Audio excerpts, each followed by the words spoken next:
बाल हो बाल। अरे जौन हो दोनों बेच के गोल बड़ा से निमन में हो बाल इमाल बाल हो बाल। अरे ब्यास हईतार मलिया का हो एक और मुंह कहा लटकल बा तनिक से बेचा से हम आवतनी ए बाल हो बाल मकई के बाल कर पहिन का हो इतहार मुंह कहा लटकल बा का कही आज तक गर्लफ्रेंड के गर्लफ्रेंड बुझले बड़ो काका मंगनी आज ले पूछऊ नहीं खो देले। अरे पगली चिंता काहे करत रहे देख बिजनेस हड़हड़ाता बाल हो बाल ए बाल हो हाय देखो दूधा वाला कच्चा कच्चा बाल अच्छा अच्छा माल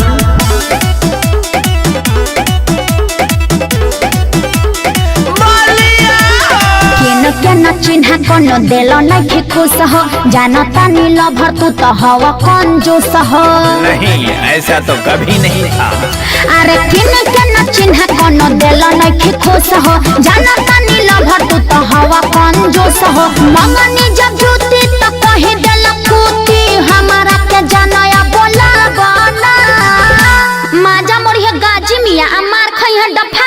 ऐसे काहे बोलती हो लाली बालों पे चिके माल ओढ़नी लाल कीने बयावना भइला बाटे रे सभी जाने सगारावना।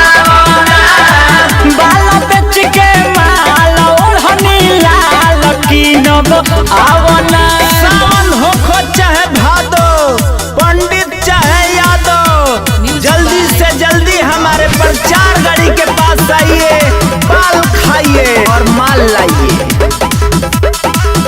जानता नी तू तो सेल्फी सहबा हो काम तू निकलब 420 सहबा हो।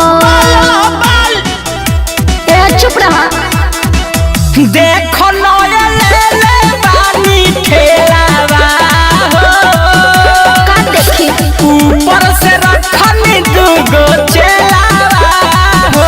हे टेका टका तारे रे जक बाल बेच मैं मरी जाऊंगा भगवान। दिखाइए के धन हमर बदल न मन अरे झूठाऊ के हम के पोल्हावना। बाल को समसही कहतन रे बालों पे चिके माल ओढ़नी लाल कीने बयावना भइला बाटे रे सभी जाने सगारावना। बालों पे चिके माल ओढ़नी लाल कीने बयावना। ए बाल के संगे नींबू मरचा दुनो बा हो आ दुनो लेबा तीनों ना लेबा बड़ी मार मलस रे।